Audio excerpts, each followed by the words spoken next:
Analisando o consumo interno na Itália, os dados da Ismea mostram que, de 1 milhão de hectolitros em 2015, o consumo de vinhos espumantes subiu para mais de 2 milhões de hectolitros em 2024. Essa demanda por espumantes também é evidente nos canais de varejo atuais. Além do Prosecco DOC, que se manteve como o mais vendido em 2024, os dados da Circana mostram que, no ano passado, os vinhos espumantes de método clássico do Trentino, da Lombardia, como Franciacorta, Altrepò, Pavese, tiveram um bom desempenho, com um aumento de 3,8% em volume e 6,2% em valor. Enquanto isso, denominações históricas como Lambrusco, Chianti, Bonarda, Sangiovese perderam espaço.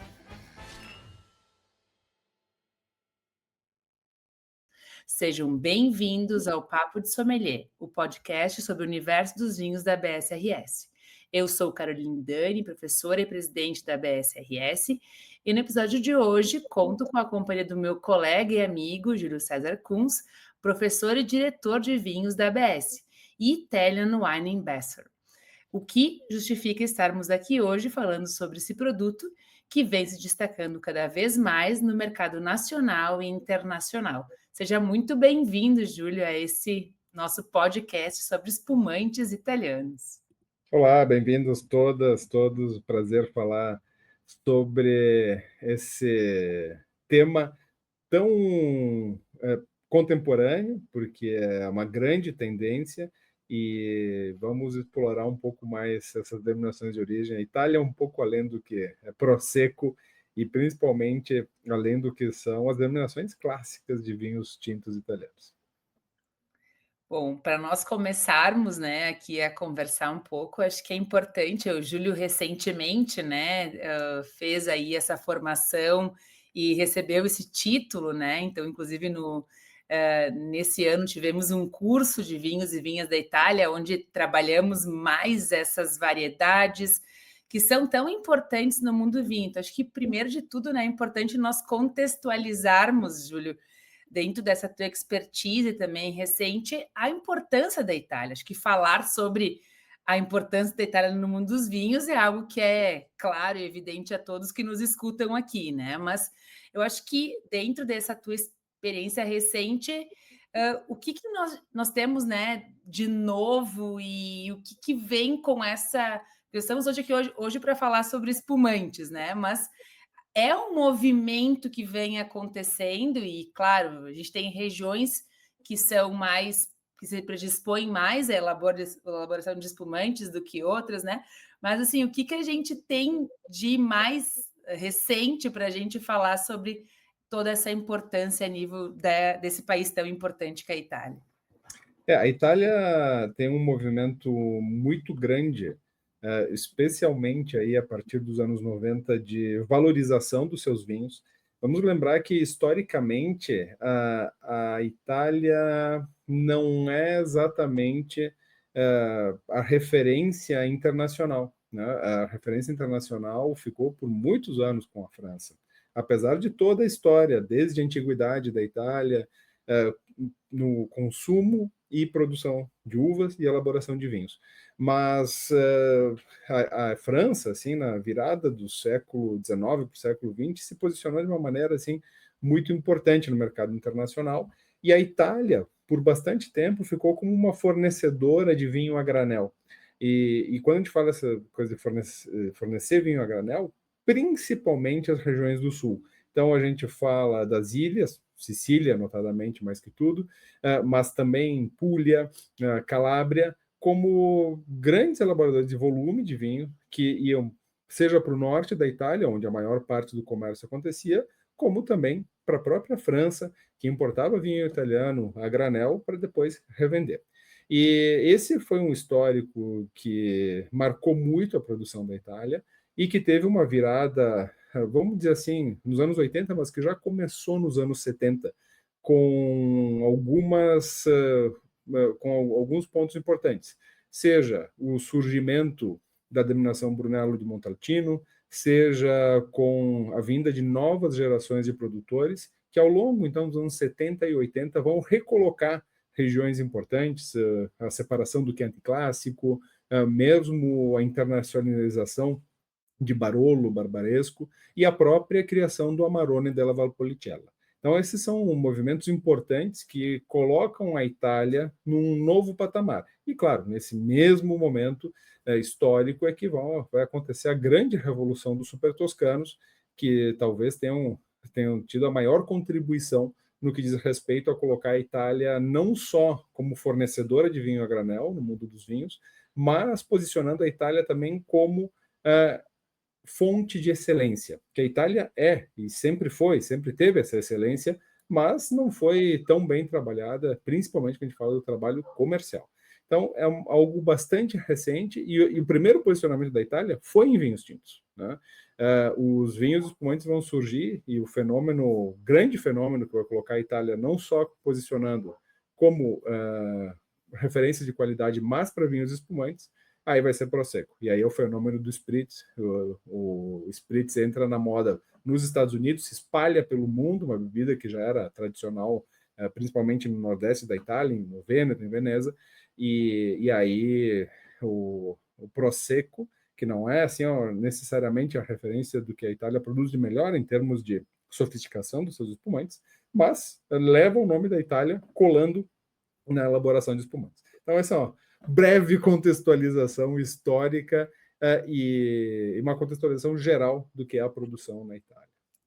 É importante falar, né, do papel dessa região nordeste, da região norte da Itália, que é uma das regiões que mais cresceram nos últimos anos, quando a gente fala com relação, em especial, tu já falaste aqui, né, do Prosecco, mas são regiões que quando outras regiões elas vão reduzindo, né, é uma região, próprio Vêneto, Friuli, Venezia Giulia, né, então regiões que crescem aí mais de 50% em alguns lugares quando a gente compara os últimos 15, né, 20 anos. Então, acho que isso é bem importante porque vai contextualizando essa importância dessas regiões. E eu tive recentemente nessas regiões produtoras de espumante na Itália e me impressionou muito, assim, porque infelizmente, muitos desses produtos não chegam para a gente aqui, né? Eu sou uma grande apaixonada por espumantes, assim, e me impressionou porque, e eu conto isso em aula, assim, porque a gente, quando escuta falar, por exemplo, de Asti, né? A gente chega na região de Asti buscando Moscato d'Asti, buscando Asti espumante, né? E a primeira visita que eu fiz quando a gente foi à região de Asti, foi chegar lá e me deparar, por exemplo, com uma denominação de origem controlada e garantida que eu não conhecia, né? Que era a Alta Langa, né? Então, poder lá. E aí o Júlio está com um produto, né? Isso, é o contrato. A primeira vinícola que eu visitei lá foi essa. E é uma denominação de origem que prevê elaboração de espumantes com Pinot Noir, Chardonnay e Meunier, né? Então, de novo, a gente tem muitas vezes essa ideia, e isso me parece, e são denominações, como a gente fala de Prosecco, que tem uma importância histórica, mas novas denominações de origem, mesmo de um país tão tradicional como é a Itália, novas denominações de origem aparecendo com variedades, né, que são clássicas de champanhe, né, clássicas de um país, como tu comentava, que tem todo o know-how e toda a expertise e reconhecimento mundial, mas aparecendo também nessas novas denominações de origem, que para mim, né, foi uma surpresa ao chegar lá e encontrar nessa importância que tem esse produto, né? Certamente, e assim, isso vem na esteira do Prosecco, né? Prosecco ganha importância e o mundo cada vez bebe menos vinho tinto, né? Então os espumantes são uma onda no comércio internacional como um todo. Então nós vamos ver regiões da França, inclusive, fazendo essa mudança, né? A gente vê cada vez mais Cremant de Bourgogne, por exemplo, né? Nós vemos cada vez mais espumantes em diversas regiões porque o comércio está indo por aí.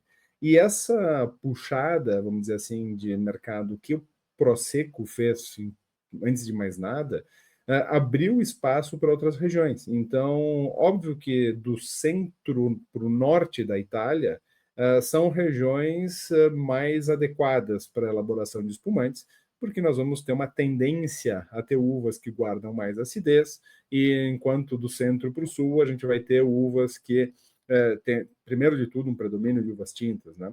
Então, claro, mesmo na Toscana, a gente vai ver espumantes surgindo, espumantes método clássico em Toscana e GT, ou mesmo vinho da Itália. E aí vão essa abertura, para dizer, opa, a Itália tem espumantes, espumantes interessantes.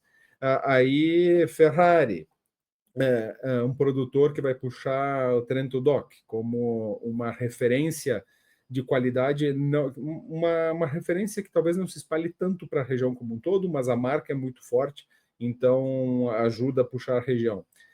Faz com que outras regiões também, uma ressurreição de Franciacorta, né? E essa região da Alta Langa, que é a região do Asti, né? Temos o tradicional moscato d'Asti, docinho, ou mesmo espumante d'Asti, e mesmo espumante d'Asti, não só de moscatel, mas de outras uvas, surge então a Alta Langa, que é uma surpresa. Para mim também foi uma surpresa. Eu fui descobrir a Alta Langa, vou confessar para vocês quando foi. No início de 2025, nós trouxemos pela primeira vez o diploma ASE do Brasil para o Brasil, né? E eu fiz parte da organização, então eu não participei na prova, por questões éticas, obviamente, como eu estava organizando, né? Para não confundir as coisas. Então, mas eu fiz o bootcamp com o nosso queridíssimo, grandioso professor Vaccarini, né, melhor sommelier do mundo, em 1978, né, uma grande referência, e com o nosso mestre maior aqui no Brasil, o presidente Daniel Braga.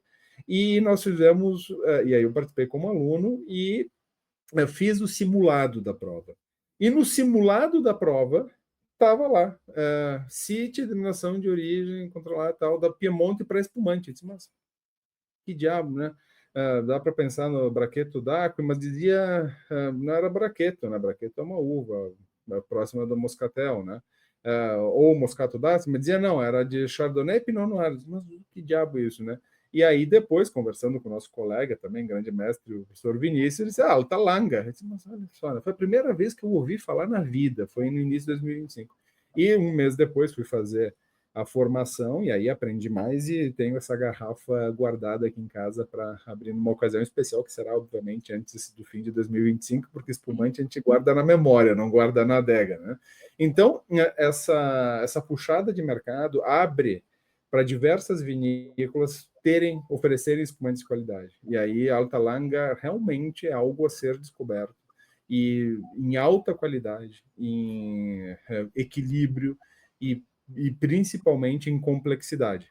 Uma complexidade que rivaliza com os clássicos de Franciacorta. Uhum, exato, e a gente fala aí de espumantes de mínimo de 30 meses de autólise, né? Então, assim, é uma complexidade, todos eles vintage, né? Então, assim, é uma complexidade. Eu fiquei, de fato, muito impressionada quando cheguei lá, porque, né, a gente tem uma, né, quando estuda a Itália e estuda principalmente os mais clássicos, mas o que a gente observa muito é esse crescimento, né, que eu falava, nós estávamos falando aqui de uma denominação de origem, de uma região clássica de moscato, né, mas que cresce em produção de Chardonnay, em Pinot Blanc, né, e claro, em Glera, né, então, assim, esses dados desse relatório que a gente mencionou até no início aqui, falam de crescer de 12 mil hectares para 38 mil hectares de glera plantada, né? Então, quem está nos acompanhando aqui não sabe, né? Glera é o nome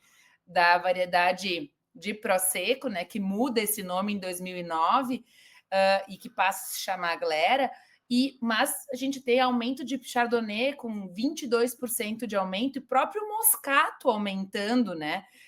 Áreas de produção. Então, vem na esteira do aumento das variedades brancas para vinhos brancos, que é uma tendência mundial, mas também de espumantes, né? Que também é um produto que cresce. Claro que quando a gente fala Prosecco, não precisa explicar muito, né?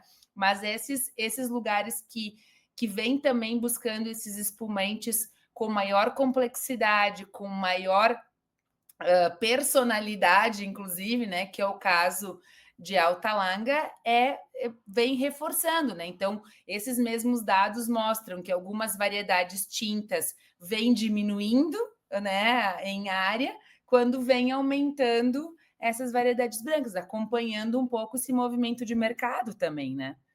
Sim, e a gente vê essa tendência bastante importante. E eu queria destacar a Chardonnay, ainda que o nosso tema seja aqui, obviamente, dos espumantes, mas a Chardonnay tem crescido em diversos lugares, em toda a Itália. Vou destacar aqui, inclusive, a Toscana, para vinhos tranquilos, e também surgem espumantes interessantes. O próprio Piemonte, o Piemonte tem Chardonnay, assim, muito bacana, tá? A gente tem, mesmo na denominação Lang, a possibilidade de Chardonnay, e são Chardonnays excepcionais, realmente muito bons, e que, claro, abrem a possibilidade para a elaboração de espumantes. E Prosecco, eu acho até que merece um pouco mais de explicação, né? A gente já está chegando na hora do intervalo, daqui a repente na volta do intervalo falar um pouco mais, porque Prosecco, assim, de maneira simples, talvez não precise de tanta explicação, né? Em geral, são espumantes elaborados por segunda fermentação em tanque, mas também de única fermentação e sendo brute, né? Então, isso é bem comum, né? Então, a gente tem três possibilidades, na verdade, quatro, que Prosecco permite. Nós temos a possibilidade do mais tradicional de todos, que são duas fermentações em tanque, que na Itália a gente não chama de método Charmat jamais, a gente chama de método Martinotti. Martinotti foi o cara que criou. Nós temos a possibilidade de método tradicional, com segunda fermentação na garrafa. Nós temos possibilidade de fermentação em tanque de única fermentação, mesmo sendo seco, uma só fermentação, inclusive talvez seja a categoria que mais cresça, porque entrega mais fruta, mais frescor, e ainda nós temos sui levity, né? O que nós chamamos em português, a gente usa a expressão francesa, surli, né? Mas lá, sui levity ou col fondo, né? Com o fundo, né? Com as leveduras. Então, tem essa diversidade, além da diversidade, claro, de denominações de origem mesmo, dentro de Prosecco, com menções e com denominações com DOC-G, né? Com denominações de origem controlada e garantidas em regiões mais específicas, como Asolo e Corneliano Vale do Biada, né? Mas acho que pode ficar isso para depois do recado que tu vai dar um pouquinho. E eu acho importante a gente falar, né, o porquê que nós estamos falando desse tema aqui no nosso Papo de Sommelier, né? Porque a Itália, ela é uma grande exportadora de espumantes do mundo, né? E isso faz com que esses produtos cheguem aqui ao Brasil. E é importante que as pessoas tenham acesso a essas informações, porque isso vai trazer, né, no seu dia a dia, quem nos escuta aqui que trabalha com compra de vinhos, com restaurante, com certeza, gente, cada dia mais vocês vão ter acesso a esses produtos, porque, de fato, né, a Itália busca cada vez mais novos mercados e, com certeza, o Brasil é um desses mercados que está no radar dos italianos, né, Júlia? Então, nós precisamos estar preparados. O Júlio sempre brinca, né? Os italianos estão cada vez mais ligados no mercado brasileiro, né?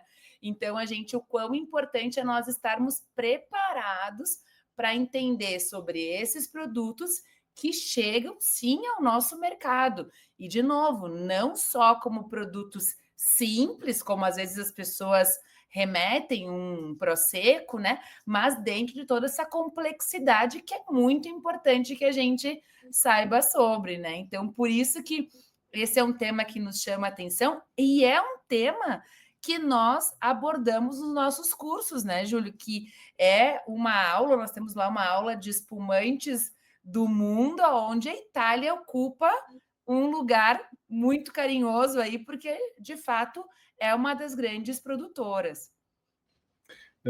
Com certeza, na formação de sommelier profissional, nós precisamos conhecer bem os espumantes referências do mundo, né? Então, nós vamos, evidentemente, ter Champagne como uma região de grande referência, espumantes franceses, mas existe muito mais, né? Muitas vezes eu vejo alguns profissionais que ficam assim, entre champanhe e espumante brasileiro. Beleza, né? Uma grande referência internacional, e aqui no Brasil, evidentemente, né, os espumantes têm um mercado de 80% de produto nacional. No entanto, a Itália oferece possibilidades muito importantes de negócios para quem trabalha com importação, com distribuição, ou mesmo na restauração, e para quem é sommelier, que trabalha atendendo os clientes, seja em loja, seja no restaurante, montar uma carta sem ter opções de espumantes italianos, hoje é uma carta desatualizada. Então, nós precisamos compreender as grandes regiões de referência. Cava também tem, no caso dos espumantes da Espanha, tem também um capítulo especial dentro dessa aula de espumantes do mundo, para dar ferramentas para montar uma boa carta de vinhos, uma boa carta de vinhos no Brasil, principalmente, mas no mundo como um todo, precisa de espumantes. Por isso que quem quer saber mais, quem quer ter uma formação profunda, que segue diretrizes da Associação da Sommelier Internacional, e para se preparar, justamente, eu falei do diploma da ASE agora há pouco, mas para ter todas as certificações da ASE, a melhor formação que tem é através da ABS, e mais informações pode ter no nosso site absrs.com.br. Temos formações tanto no formato online quanto no formato presencial.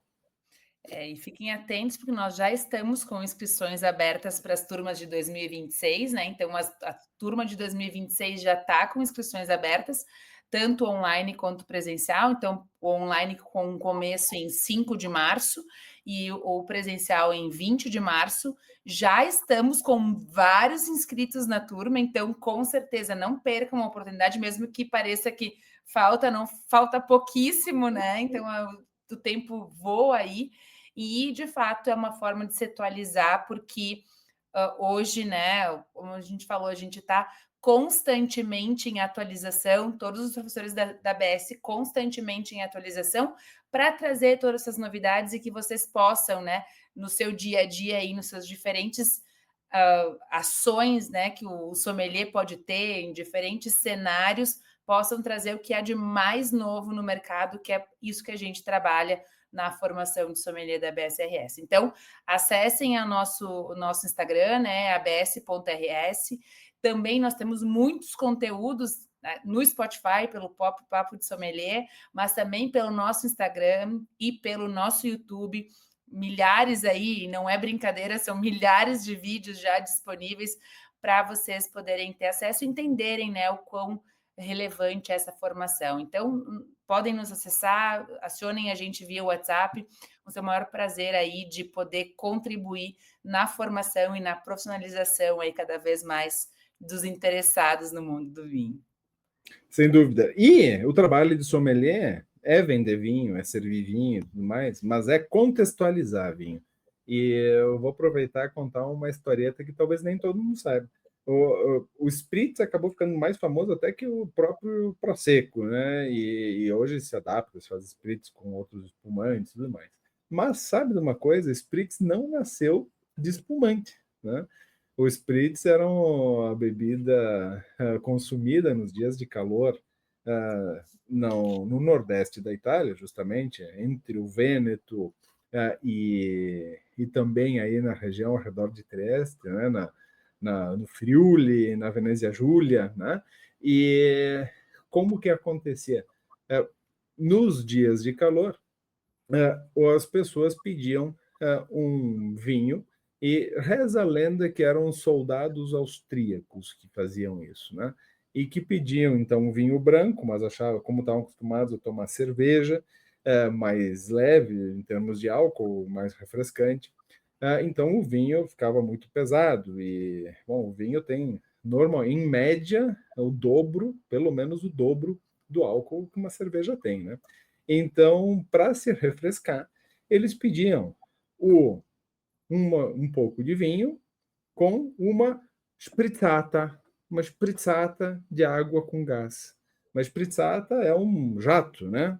Um Uhum. jato e antigamente se fazia água num sifão, né? Você não comprava água gaseificada, né? Quem tem um pouquinho mais de idade lembra, né? Que pegava um sifãozinho de água, colocava água, eles faziam refresco ali, injetava gás, sacudia bem, né? De preferência gelado para pegar mais bem o gás, né? Tudo isso são coisas que a gente aprende e depois ajuda a entender como acontece também nos espumantes, a importância da fermentação a temperaturas baixas. Então, com essa água que era gaseificada, se fazia um jato no vinho branco com gelo. Então, daí que surge, por isso, spritz, porque vem de spritzata, né, de um jato de água com gás. Então, era vinho branco com água com gás. E com o tempo, isso foi se alterando, e daqui a um pouco começaram a usar um amaro, né? A Itália é um país que tem vários amaros, né? Amaro são esses licores de ervas amargas, por isso amaro. Então, colocar uma dosezinha de um amaro para dar aroma, né? Para dar mais aroma, porque, obviamente, vinho branco só com água perde aroma. Então, um pouquinho, né, de um licor vai trazer aroma. E aí surge, com a evolução, daqui a um pouco é substituído por Prosecco, então daí que vem a receita, né, clássica do Spritz. Né, Prosecco com, hoje, Aperol, o Amaro, mas a gente pode fazer com Campari, pode fazer com Ramazotti, pode fazer com Amaro, o que quiser. E dependendo do gosto. Eu, pessoalmente, gosto bastante de fazer com o Ramazotti.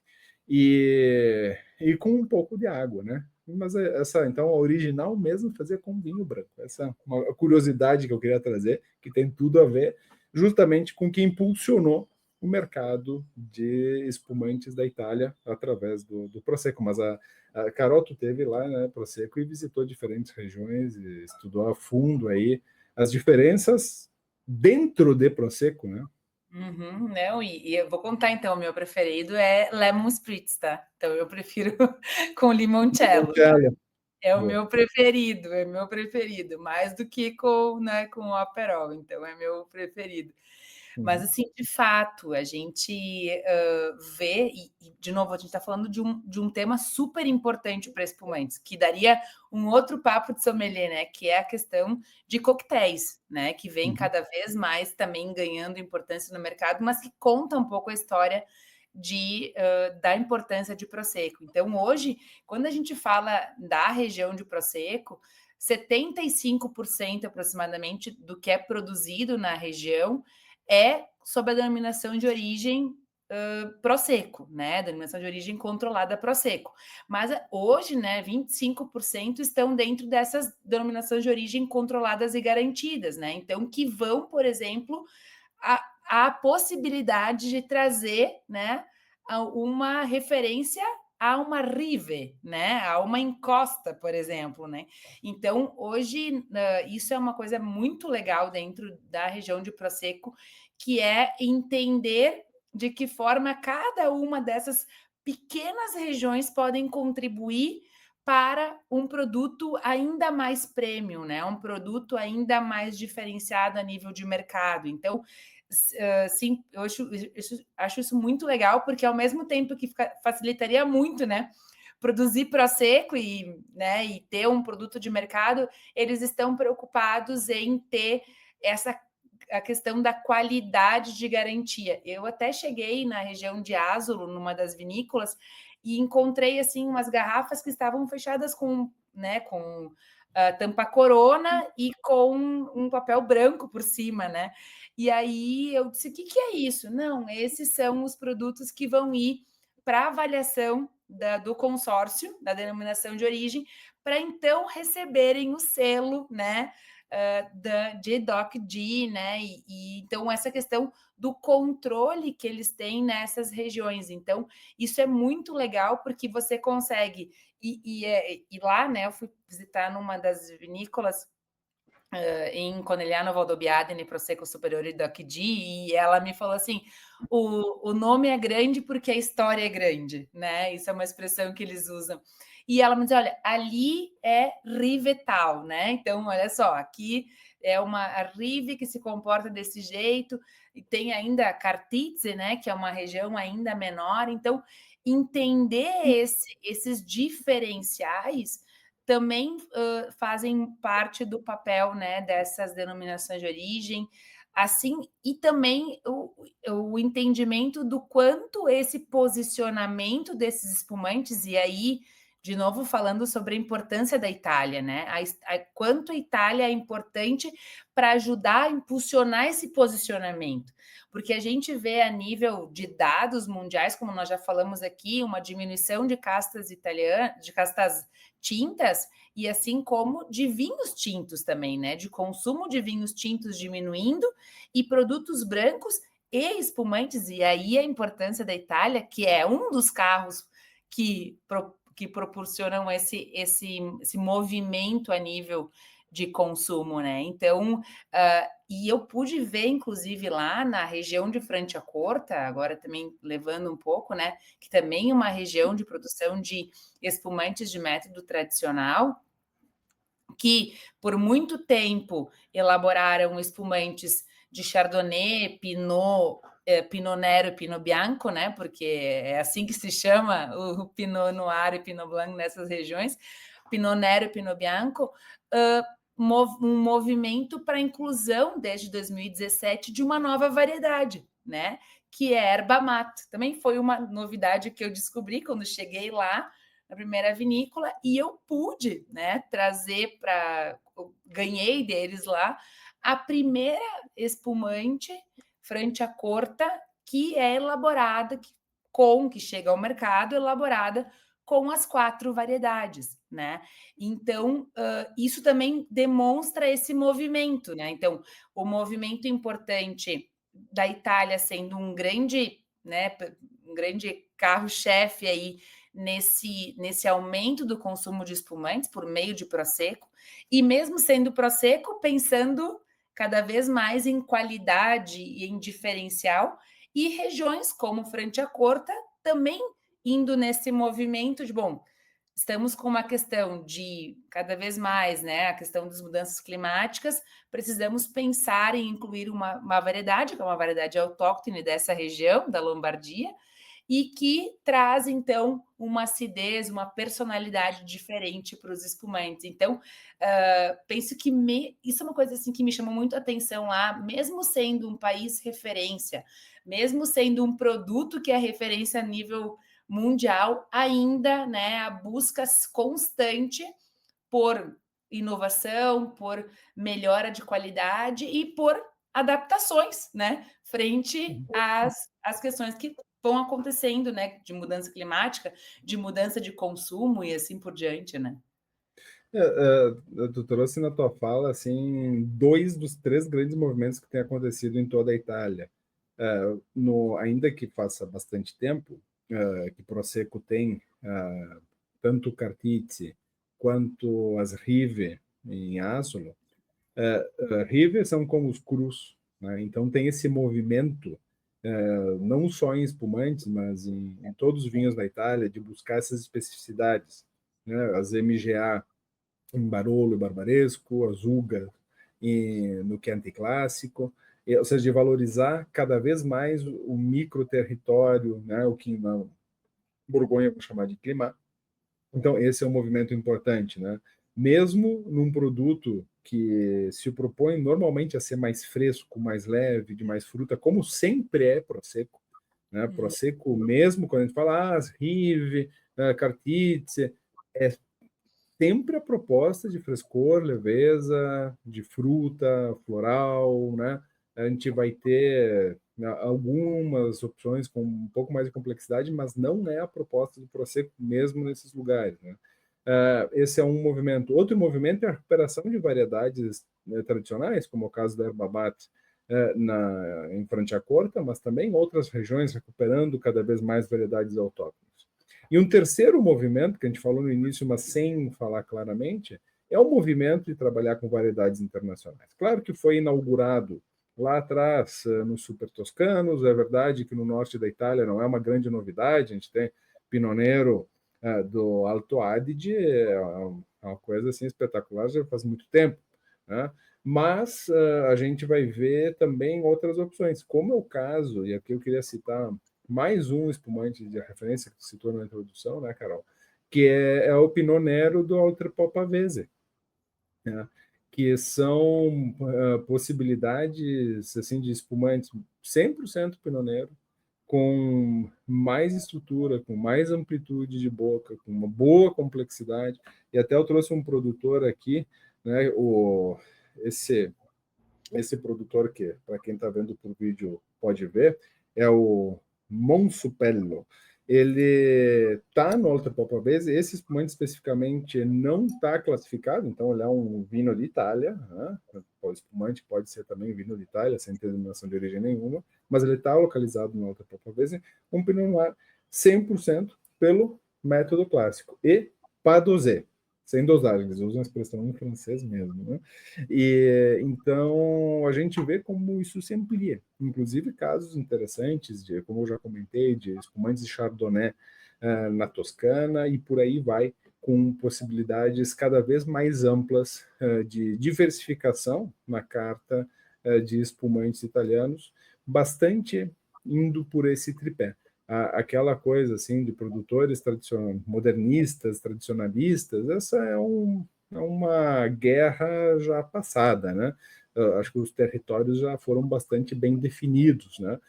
Então, nós tivemos aí um aprendizado mútuo entre os ditos tradicionalistas e os modernistas, foi muito importante, aí, principalmente com coisa dos Barolo Boys, aquela coisa toda, e que se espalha um pouco pela Itália, mas hoje a gente vê que dificilmente a gente entra numa vinícola da Itália que não veja um bote tradicional e que não veja também barrica.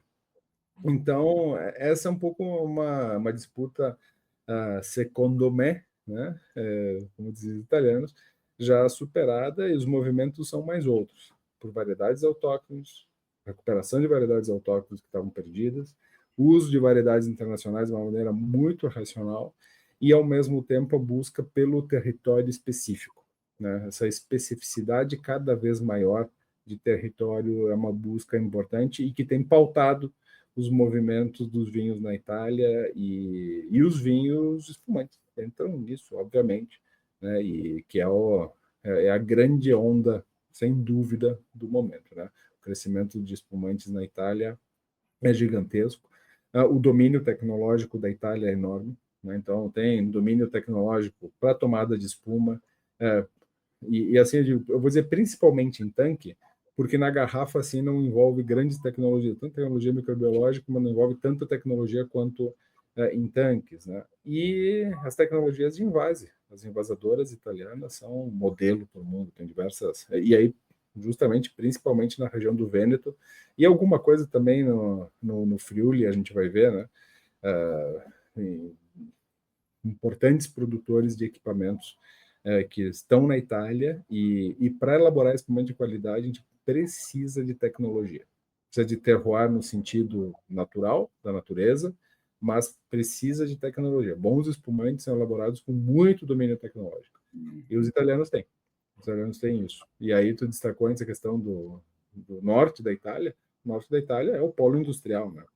Então, também isso ajuda, por isso que foram os primeiros a dar os primeiros passos, mas a gente vê hoje o sul da Itália com crescimento também muito bonito e que, claro, foi muito prejudicado porque esse mercado de vinho de volume se perdeu, eles tiveram que se reinventar, eles estão se reinventando ainda. Volta meia, a primeira era a Doc G, a primeira Doc G da Calabria, a primeira Doc G, né?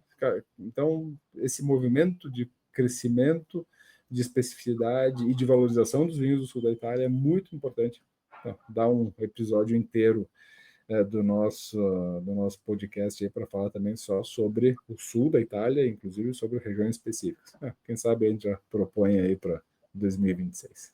Exato. E isso, né, quando a gente fala, como a gente já falou aqui, né, é muito importante nós, e a gente traz isso aqui no Papo de Sommelier, né, nós trazermos essas atualizações também, né? Então, esse espaço do Papo de Sommelier vem com essa ideia de trazer atualizações, trazer esse movimento de mercado, porque, como o Júlio falou, né, nós, sommeliers, somos vendedores de vinho, mas também vamos contar as histórias, e todos os lugares que eu fui, que eu visitei no norte da Itália, produtores de espumantes, muitos deles procurando importadores no Brasil, né? Então, muitos deles interessados, como eu falava lá, pelo Brasil, muitos deles interessados em trazer os seus produtos para cá, mas buscando pessoas qualificadas para isso. Por quê? Porque são produtos de fato que vão trazer, né, vão precisar de um conhecimento importante de quem vai revender. Então, quem está nos escutando aí,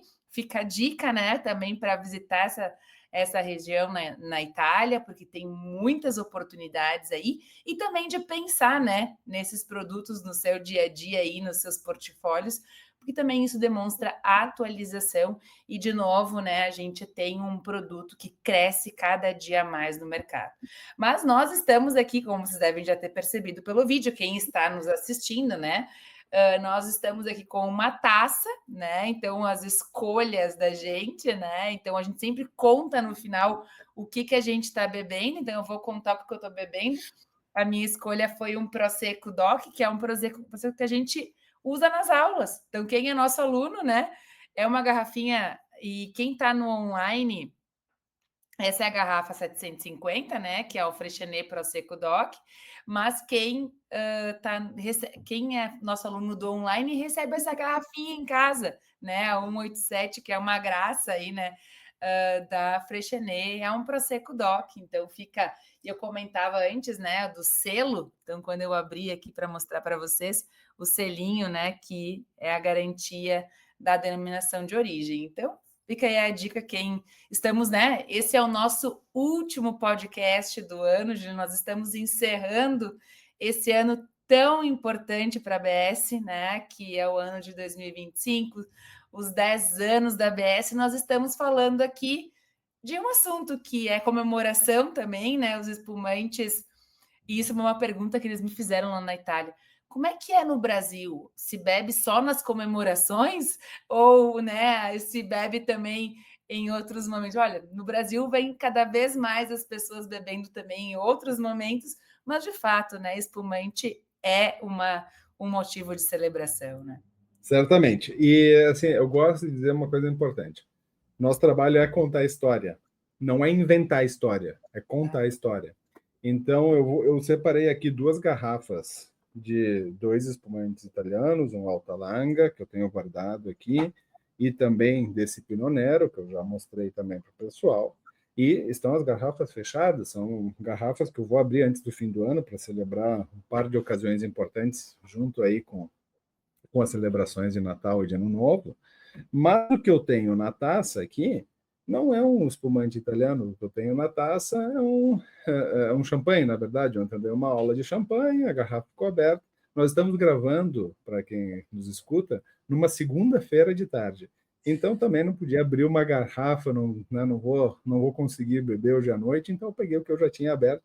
E estou dizendo só para dizer que a gente pode contar boas histórias, a gente não precisa mentir. Então, o que eu tenho na taça aqui hoje não é um espumante italiano, apesar de esse ser o tema, é porque essas garrafas também eu quero abrir ali daqui a 2 semanas, na semana que vai começar o Natal.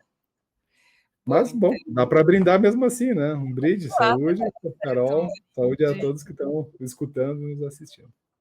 Então, né, agradecer aqui o nosso papo, Júlio, né, convidar todos que nos sigam no Instagram, como a gente comentou, no Spotify. Nós tivemos um ano muito rico, né, rico de experiências, de conteúdo, de pessoas, né? A gente está muito feliz de estar compartilhando com vocês esse projeto que nós tiramos do papel esse ano e muitos outros projetos que a gente fez nesse ano e que a gente vai seguir no próximo ano. Então, desejar a todos que nos escutam aqui um feliz e santo Natal e um 2026 ainda mais promissor do que foi 2025 e que vocês sigam com a gente aí, porque a gente tem muito ainda por fazer, né, pela Sommelierie Nacional, pelo vinho, né, por todos aí que estão conosco. Muito obrigado, pessoal. Saúde. Saúde, gente. Até mais. Obrigada.